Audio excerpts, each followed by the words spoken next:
Alright, so we got Tracy Cortez versus Justine Kish.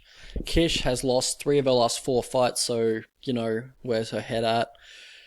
Never a good look, so if you lose 4 out of 5, it's pretty much grounds to be cut in the UFC. We've seen a lot of that recently with Shayna Dobson, Jordan Espinoza, blah blah blah. Yeah, it's just not a great look. So I'd say she's fighting for a job here against a prospect in Tracy Cortez, who's had a good run so far in the UFC. We'll break down the strike into these two. Alright, so for Kish, she has that awkward, unorthodox style. She will switch stance, frequently. She's got good volume on the leg kicks inside and outside. She doesn't discriminate. She'll double up on the leg kicks at times, which can make her a little predictable and, get her taken down. But she does target those legs. You can't say she doesn't. She's also got this push side kick that she uses. Kind of gives you back, and if it does miss the opponent, it gives you back. But yeah, it seems to get our opponents kind of confused because it's a technique that isn't generally thrown that often, and that's what I'm talking about, unorthodox striking style.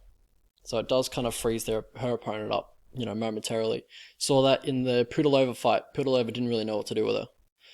For Tracy Cortez, she's a bit more fundamental. She will counter kicks with an overhand right.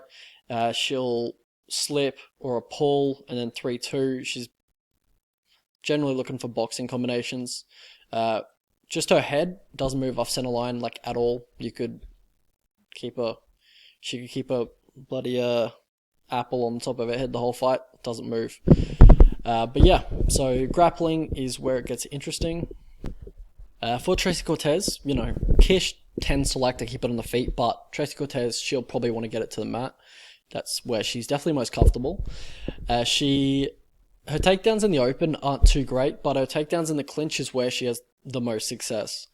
She has nice trips in the clinch or the back body lock position, or just the body lock in general.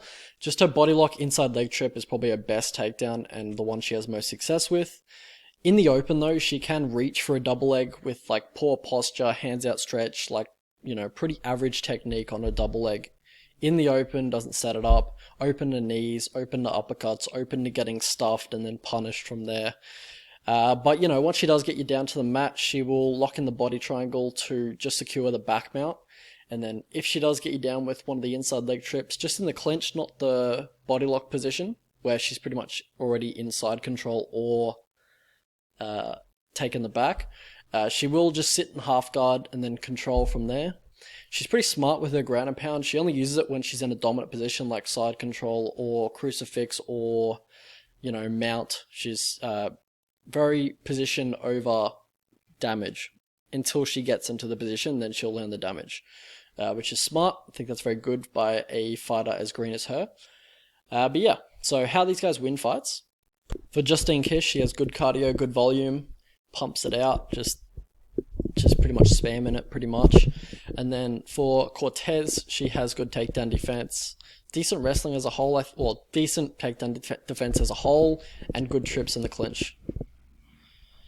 It's relevant to the level of competition that she's faced. She hasn't faced the greatest competition, but her technique looks, solid with her takedown defense. She does all the right things.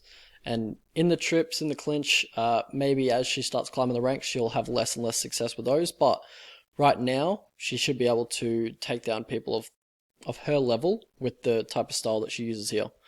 How these guys lose. Cortez, she seems a little uncomfortable on the feet. She can get teed off a little bit off because she doesn't move her head at all. So, once you start popping her with a jab, doesn't really have an answer for it. And for Justine Kish, she doesn't have the best ground game. Haven't seen too much of it, but doesn't seem... I'm not very impressed with it. She may have improved because I haven't seen it recently, but, of the fights that I did see, her ground game looked pretty rudimentary.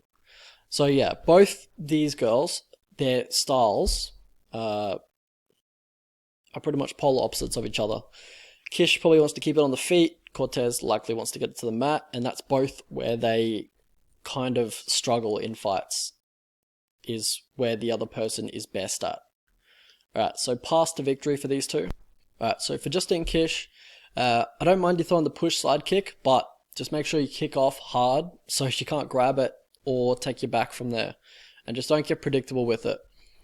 Or else she will take you back or just take you down. But also just volume at distance. Single low leg kicks. Don't double up on the leg kicks because she then will look for the takedown entries. Or just, enter a clinch from there and look to clinch up. But for Tracy Cortez, look to clinch up. Obviously, pretty much the opposite of whatever I said for Kish. Just clinch up when she throws those kicks. When she's doubling up on the leg kicks, look for the takedowns. Catch a kick, try and get her to the ground. She throws a lot of kicks. They're fairly catchable. Also, just, if she's going to throw any spinning elbows, spinning back fists, look to take the back body lock from there. Or just try and trip her and then, catch her in the scramble there. But how I see this fight going? Yeah, so this is a lower level women's MMA fight. So it's pretty dangerous to bet on these. But I feel like it could potentially be a close fight because if Kish were to be able to scramble out of a few takedowns or just keep it on the feet, it will probably be a very close fight, which is, quite common in these women MMA lower level type fights where they don't have the technical striking of, the higher women's MMA.